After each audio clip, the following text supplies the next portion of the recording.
Good afternoon, Dan Polisar, and pleased to welcome all of you here.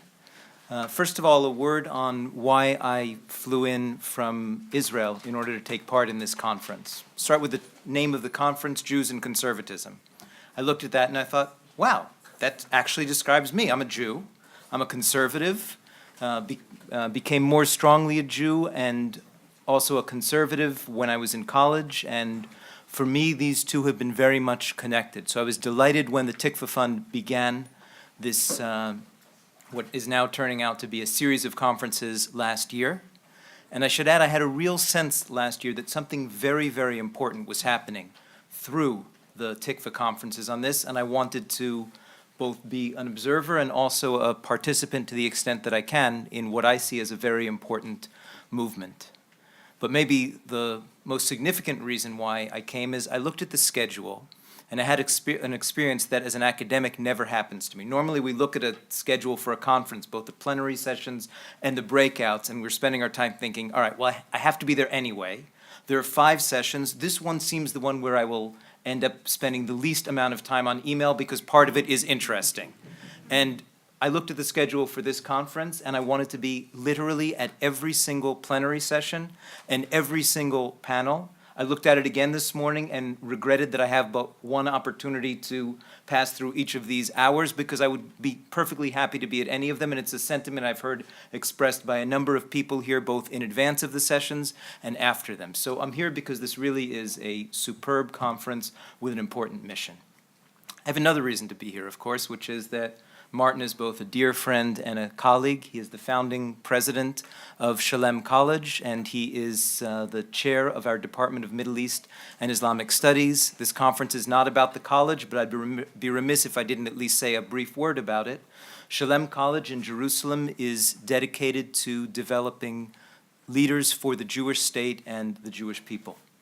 And it's dedicated to developing leaders who really understand that the fact that Israel exists is not to be taken for granted. If you're religious, it's a miracle. If you're not religious, it's a miracle. It's just an incredible thing. And we need leaders who are not only appreciative of its past, but really devoted to its future, and who understand that to appreciate Israel and to guide Israel with wisdom, you have to be a part of Jewish tradition and understand its ideas, and you have to be part of the Western tradition and understand its great texts and ideas, and those are the things we try to do through a great books tradition at Shalem College. Quite apart from that, though, I have another reason to be in this session, which I think is a reason that all of us have. I've heard Martin now probably 19 times, 20 times. I've heard him be excellent that same number. There's no distance between the number of times I've heard him and the number of times I've come out thinking, wow, that was fascinating, and I learned more minute per minute listening to him than I could listening to anybody else. And we're all in for a treat. It's not just that he has so much to say, but he really brings a unique background. Right? He was one of the outstanding students of the incomparable, the truly incomparable Bernard Lewis, who passed out of this life at over age 100 since the last Tikva conference, I believe happened back in May. Martin is one of his outstanding students, maybe even would accept the term disciple. And he's also his disciple in the sense that Martin is an outstanding scholar in terms of his own research and writing, particularly as a historian of Islamic fundamentalism. But at the same time, he's never been afraid to mix it up about contemporary affairs and never been afraid to point out the errors that are happening within his field. We Israelis have a term for it, which is actually very quaint. We say, hu lo min ha'um. He's not from the United Nations, which when originally coined meant he's not neutral. Now, of course, that's very funny today to describe somebody, if he's not from the United Nations, that means he's not neutral because the UN is the most neutral body out there. But in its original sense, Martin is lo min ha'um. He's somebody who has a stance and is quite willing to make that stance even when it's controversial, maybe especially when it's controversial. And he's shown that in Ivory Towers on Sand. He's shown it in a series of brilliant essays that have been collected in The War on Error. And that's part of what makes him fascinating. But the final element is that what Martin is speaking about today is really what his research has begun to focus on over the last several years, ever since he wrote that well-deserved, brilliant, and devastating critique of Ari Shavit's chapter on Lida. He's been more and more focusing on Israeli history. And we Israelis actually have a lot to learn from the American tradition, which is a tradition that venerates the founders. And how many countries could have, on average, at least one best-selling book about one of the founders at any given moment? Runaway, successful Broadway musicals about one of the founders. Like, this is not normal in worldwide perspective, but it's something from which Israel can learn as we seek to strengthen our state.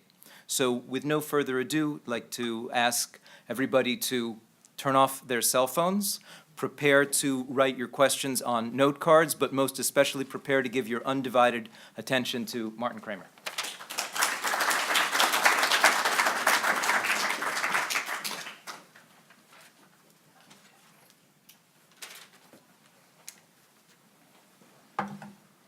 Thank you, Dan.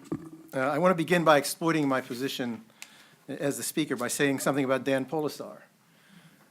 He said I was the founding president of Shalem College in Jerusalem. That's true. What he didn't say is that he made me the president. And what he wouldn't say is that he made Shalem College. Of course, he'll insist that he did it with partners. That's also true. I was a minor partner. Roger Herzl and Tikva Fund are the major ones, and there are others. There are some in this room as well. But Dan Polisar literally created the college through sheer will. Dan has always been fascinated by Herzl. He's just done this online course, as you know, for Tikva on the great man. It's fitting. Herzl was a driven man of seemingly boundless energy, and so is Daniel Polisar. Now, Dan could have been one of Israel's most acclaimed scholars of Zionism and Israel. Instead, he chose to build a great college.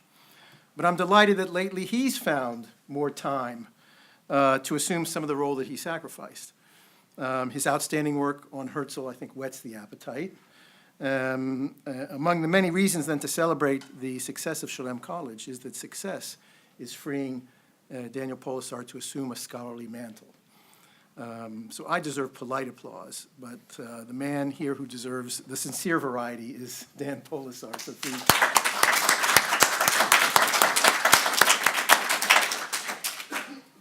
I would like to begin with the strange fact that the state of Israel exists.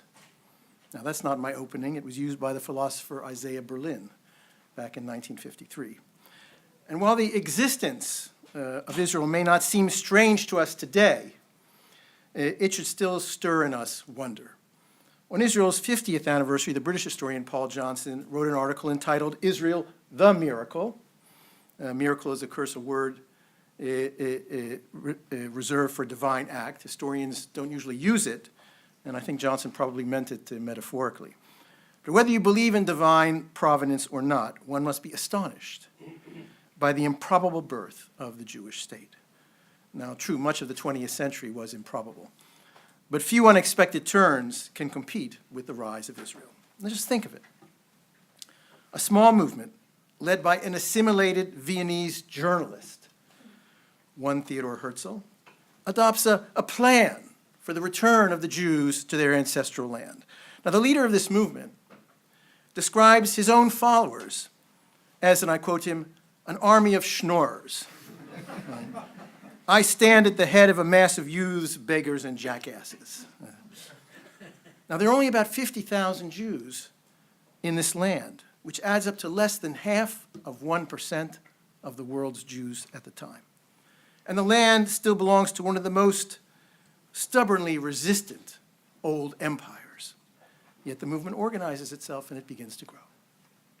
And only 20 years later, another Jew, a chemist from Russia, one Chaim Weizmann, claiming to speak for this movement, persuades the government of the world's greatest power, Britain, to make this dream its policy.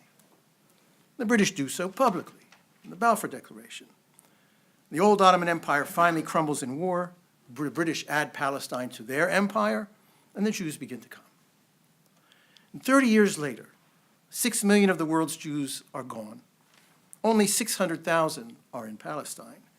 Yet a Zionist trade unionist, one David Ben-Gurion, dares to declare an independent state in the land.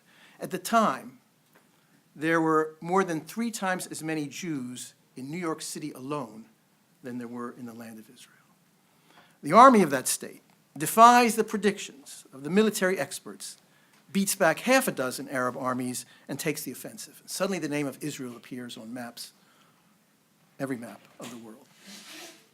In a mere 50 years, a Jewish state goes from a dreamlike fantasy on a piece of paper to a hard reality on the ground. The world rubs its eyes in astonishment. No one chapter in this story defies explanation, but the story as a whole, it just defies belief. It's a saga on a biblical scale, and like the Exodus from Egypt, it will be retold in every generation going forward. And since we'll never be closer to the events and to the evidence than we are today, now is the time to establish a reliable and a truthful narrative of just what happened. But that's not as easy as it may sound. And beginning 20 years ago, many of the professional historians of Israel set out to strip Israel's history of its grandeur. They called themselves new historians or post-Zionists, and while they had lots to say about all aspects of Israel's history, they especially directed their arrows at Israel's founders. Herzl, they claimed, not only wasn't a visionary, he was a blind man because he'd failed to see the Arabs. He's to blame for the blindness of Zionism and Israel ever after. Weizmann didn't secure the Balfour Declaration. It was a British imperial ploy, and he just collected credit for it. And Ben-Gurion, he didn't lead Israel to a surprise victory in 1948. The world had stacked all of the cards in favor of the Jews, so that defeating the Arabs was never in doubt. Ben-Gurion added only the element of planned ethnic cleansing. This isn't really new history, ladies and gentlemen. It's the traditional Arab version of Israel's history, and I know I'm a Middle East expert. In it, there are no heroes, only blind men and pawns and sinners. Now, a critical approach to founding fathers is not an Israeli invention. Dan mentioned the regard with which America's founding fathers are held. But in the academy, it's another story. In this country, it's a major industry to denigrate the founding fathers. There is a certain thrill in revealing the flaws of heroes, of turning over pedestals, of exposing clay feet. Right? We rush to judge the founders by our own present-day values, and they fall short. And in our time, there's a predisposition to discount great men as movers of history anyway. History is made by the masses, by movements, by great subterranean forces. The focus on great men, women, we are told, is a kind of tabloid version of history. And all this plays upon the general ignorance of the millennial generation. For them, Ben-Gurion is, well, it's an airport.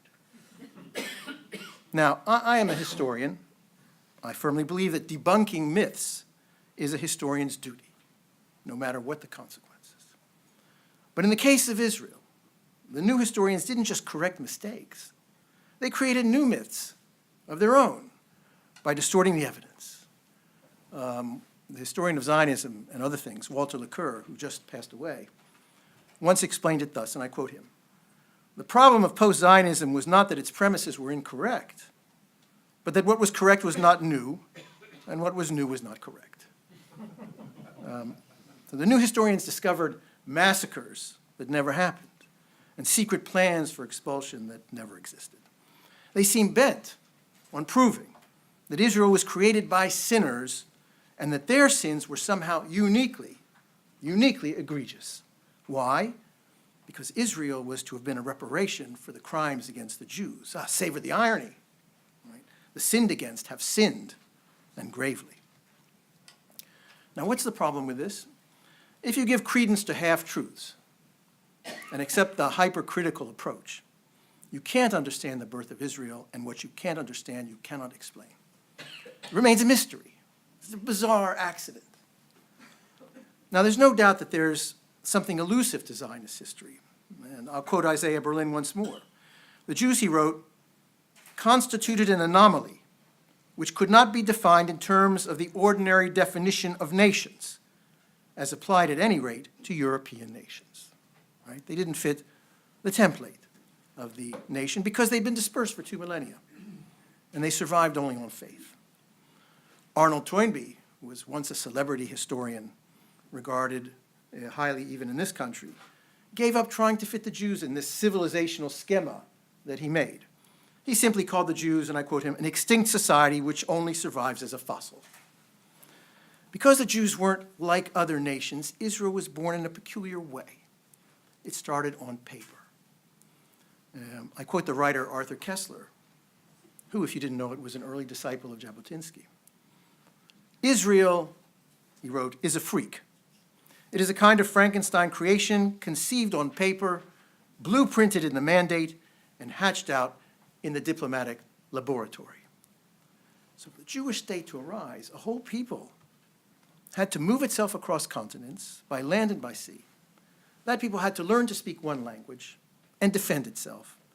And success required grudging world support for the Jews, the world's most hated and vulnerable people.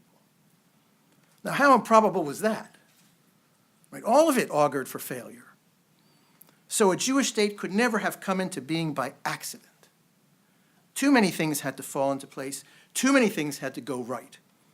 And this required sustained leadership, not of one person, but of many. To create a state from scratch in only 50 years is astonishing. But 50 years is still longer than the effective career of any one leader. Now, I don't have 50 years. I don't even have 50 minutes. So for the sake of brevity, I'm going to narrow my focus today on 3 episodes, turning points on the road from the vision to the reality. The first Zionist Congress at Basel, 1897, the Balfour Declaration, 1917, and Israel's Declaration of Independence, 1948. Had there been a failure at any of these 3 points in time, it's possible that there would be no Jewish state today. And each of these turning points hinged upon the resolve and the action of a leader. The Zionist Congress, Theodor Herzl. The Balfour Declaration, Chaim Weizmann. And the Declaration of Independence, David Ben-Gurion. Now, there are others who could and perhaps should be added to this pantheon of followers. Someone warned me before this talk to make sure that you mention Jabotinsky. So I have and I will again, I promise. But leadership isn't just a matter of genius. It's genius combined with opportunity. And that's a matter of time and of place. And chance also plays an oversized role.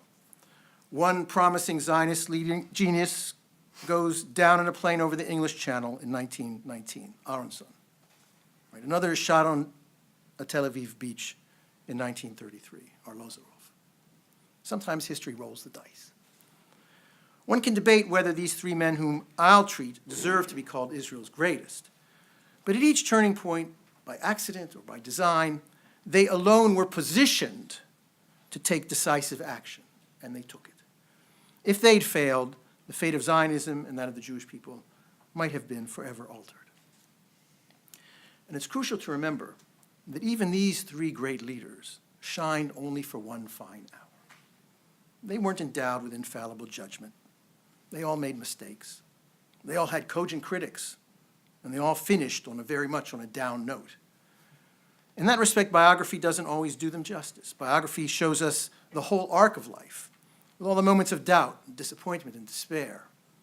But what's important to history are the finest hours. So I'm going to sidestep biography and cleave to history.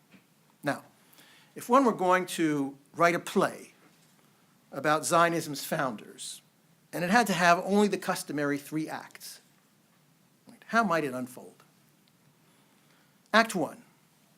It's August 29th, 1897, and we're in the concert hall of the Basel Municipal Casino. Theodor Herzl, journalist, playwright, self-appointed visionary of a Jewish return to Zion, has summoned Jews from around the world to a Zionist Congress. Now, he's a latecomer to the idea, There are already associations of lovers of Zion. There are Jewish settlements in Palestine. But he thinks they're moving too slowly. Infiltration into Palestine through settlement is just time-consuming. And the situation of the Jews in Europe is dire. And Herzl should know. He lives and works in emancipated Western Europe, and even there the Jews are targeted. Exactly. So how much worse must their predicament be in the East?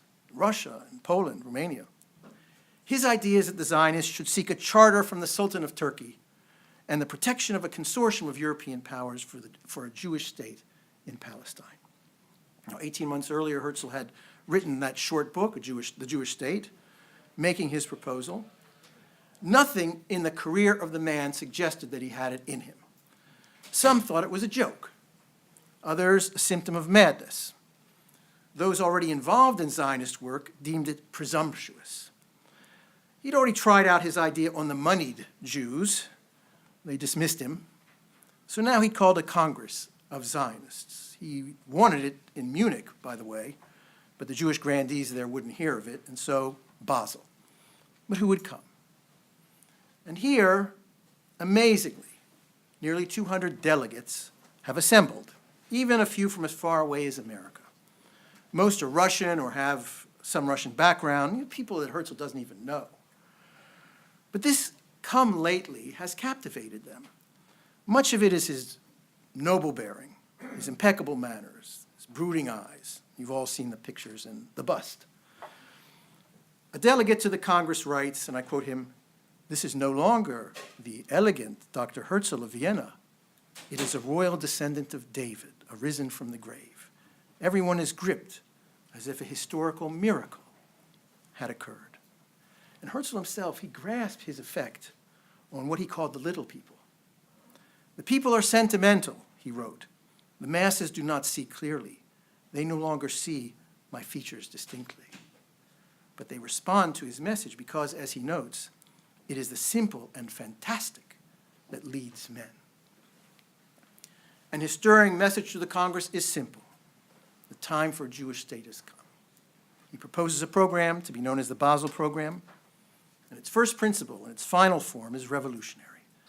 Zionism seeks to secure for the Jewish people a publicly recognized, legally secured home in Palestine. And to achieve this end, all the delegates agree to the unification and organization of all Jewry, imagine the hubris of that, right, into what Herzl describes as a representative national assembly. And Herzl is empowered to undertake steps to obtain the consent of various governments. So Zionism is now going to have an official foreign policy. Thus does the Zionist movement become the Zionist organization and a state in gestation. Herzl is elated, and as you know, he famously confides to his diary these immortal words. "At Basel, I founded the Jewish state. If I said this out loudly today, I would be greeted by universal laughter. In 5 years, perhaps, and certainly in 50 years, everyone will perceive it. Everyone will perceive it." Now, by the time Herzl died in 1904, as we heard, age 44, it would have been either the laughter of ridicule or tears of disappointment. Herzl's own diplomacy was, shall we say, less than a striking success. He met the German Kaiser and the Ottoman Sultan, but he really made no headway with either. And desperate, he allowed himself to be sidetracked by a British scheme for Jewish settlement in East Africa. It was a mistake that nearly toppled the organization he'd created. Herzl understood the obstacle perfectly well. The doddering Ottoman Empire refused to collapse. It may have been the sick man of Europe, but he was sicker than it was, and he went first. But he also saw that it would go. And the Zionist institutions he created assured that when it did, the Zionists would be in the anterooms and in the cabinet rooms and at the palaces where the peace conferences would reorder the world. Prime Minister Netanyahu, in a speech, once pondered what would have happened had Herzl lived, had Herzl not died in 1904. But Herzl's achievement was precisely to organize Zionism so that it wouldn't need a messianic savior like himself, just the right people in the right place at the right time. Act 2, We are at just such a place, at just such a time. It is October 31st, 1917, number 10 Downing Street, just outside the cabinet room. Inside meets the British War Cabinet. Outside waits Chaim Weizmann, the right man. Britain is at war with the Ottoman Empire, grueling contest, marred by retreats and defeats at Gallipoli and Mesopotamia. But now the British have the upper hand, and they're beginning to roll up the Ottomans on multiple fronts and in Palestine. So what will become of it? Will it go to Britain? To the French, who've staked a claim? To the vanguard of the Arab revolt out of Arabia? To the local Arabs, who form an overwhelming majority of the population? There's already a secret agreement, the Sykes-Picot Agreement, accommodating the interests of everyone but the Zionists. The formal Zionist organization, which is now in Copenhagen, can do little about it because it's neutral in this war. I mean, who knew who was going to win? Chaim Weizmann, a Russian-born, German and Swiss-educated chemist, has been in England since 1904, teaching chemistry in Manchester. He's not a major player in the Zionist organization. He's second rank, but he's also a British subject. So he's not bound by wartime neutrality. He's worked as a man possessed behind the scenes with one purpose: to persuade the government of Lord George to issue the promise of a Jewish state in Palestine to the Jewish people. The idea has allies, such as the Foreign Secretary, Arthur Balfour, and Middle East troubleshooter, Mark Sykes. But it also has powerful opponents in and out of the cabinet, and some of them are Jews. Much spade work has preceded this day, and Weizmann didn't do it all. Sokolov and Aronson and Jabotinsky also put their shoulders to the wheel. But Weizmann had been the point man. So what was his advantage? And here I resort to Isaiah Berlin once again. Weizmann, he wrote, and I quote him, had this extraordinary capacity for creating the illusion that there existed a fully formed nationality whose true elected representative he was, that there was not only a nation, but very nearly a state, when everyone knew that this was not the case. By behaving as he did, he cast a spell upon foreign statesmen and assimilated Jews alike. And Richard Crossman, the British parliamentarian, on meeting Weizmann, described him as, and I quote, a personality who combined the fanaticism and power of Lenin with the sophisticated charm of Disraeli. Weizmann claimed to represent two constituencies: a vast and influential Zionist network extending even to America, which could help Britain win the war, and the desperate masses of 5 million Russian Jews who might swamp Europe as refugees if they had no outlet to Zion. Now, the British Empire knew how to calculate its interest, and Weizmann didn't charm Balfour into the declaration. But the British calculation rested on this inflated impression of Zionism that Weizmann created. We rejoin Weizmann outside the cabinet room. The door opens. It's Sir Mark Sykes, who proudly announces, "Dr. Weizmann, it's a boy." The War Cabinet has approved the Balfour Declaration, its operational clause, just to refresh your memories. His Majesty's government views with favor the establishment in Palestine of a national home for the Jewish people and will use their best endeavors to facilitate the achievement of this object. Now, of course, there's ambiguity here. Right? What is a national home? Indeed, what is Palestine? As yet, it doesn't have any borders, and Britain doesn't yet dispose of Palestine. The Zionists had actually hoped for something more explicit. "I did not like the boy at first," wrote Weizmann in his memoirs. "He was not the one I had expected." But, he added, "I knew that this was a great departure." In our Act Two, let's add an additional scene. Weizmann repairs that evening to his Chelsea apartment, and there he's joined by a small circle of friends. So elated are they that they begin to sing and dance to a Hasidic tune in the salon. Among the dancing celebrants is Jabotinsky. Later, when the news is announced, singing and dancing erupted in the streets of the East End of London. This is what the historian Simon Schama's father told him, and then he adds, something providential had happened, but also something against the odds. Indeed, we can make sense of the Balfour Declaration, but only in the alternative universe created in the British imagination by Weizmann. Take that away, And to quote Arthur Koestler, the Balfour Declaration was an act dangerously outside the cautious routine of diplomacy. The whole thing was unorthodox, unpolitic, freakish.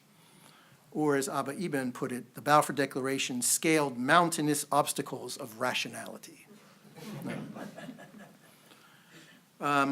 Last year on the centenary of the Balfour Declaration, some Jews and Zionists discounted its significance, as if there would have arisen an Israel without it. In any case, the British later betrayed it, didn't they? But absent the Balfour Declaration and the British Mandate, there could have been no mass immigration. At the outset, the Jews were only a tenth of the population of Palestine. In 1923, Jabotinsky wrote that the Yishuv could, and I quote, develop only under the protection of a power that is independent of the native Arab population, behind an iron wall, which the native population cannot breach. That was the British who first formed the iron wall of Zionism. And the Balfour Declaration, the pledge that Weizmann waved whenever the British wavered. Ultimately, the British reneged on the pledge. And it took Weizmann too long to acknowledge it. It was as egregious an error as Herzl's East Africa plan, and it resulted in Weizmann being shunted aside in 1931. But his shining hour in 1917 had given the Yishuv the small margin it needed to grow tenfold and cross the 500,000 mark. Now, many people thought that couldn't possibly be enough to sustain a state, and that brings us to Act 3. We are in the Tel Aviv Museum of Art, not the present one, but its predecessor, which is on the lower end of Rothschild Boulevard. The date is Friday, May 14th, 1948. A crowd has already assembled outside. Rumor has it that on this day, which is the last day of the British Mandate, here the Jewish state will be proclaimed. The day has been preceded by marathon deliberations by the Yeshuv's leaders, headed by David Ben-Gurion, the Russian-born pioneer turned trade unionist turned prime minister in waiting. The hall is packed, and Ben-Gurion arrives in his car. You've probably seen the film clip, gives this crisp salute to a policeman at the door, and in the hall he opens the proceedings. Well, there are no speeches, only Ben-Gurion's reading of the Declaration of Statehood and its key passage, I quote, by virtue of our national and historic right, and on the strength of the resolution of the UN General Assembly, we hereby declare the establishment of a Jewish state in Eretz Israel, known as the State of Israel. Now, as I showed in an article in Mosaic magazine, there never was really any question that the Yishuv would declare independence upon the end of the mandate. But the genius of Ben-Gurion was that he used the declaration to dissociate the new state from the narrow borders envisioned by the UN partition plan, borders which, I remind you, excluded Jewish Jerusalem. It was to be an international zone. There would be a war. Israel would pay a heavy price in blood, so why not redraw the borders and make them defensible? The partition borders had emboldened the Arabs to invade. Perhaps other borders would deter them in the future. Ben-Gurion had accepted the principle of partition in 1936, but not any plan of partition. Early drafts of the Declaration of Independence, by the way, and we now have the drafts, committed Israel to the UN borders.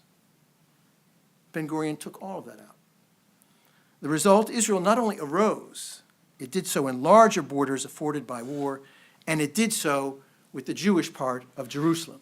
And it was Ben-Gurion in 1949 who declared Jerusalem the capital of Israel in defiance of the United Nations.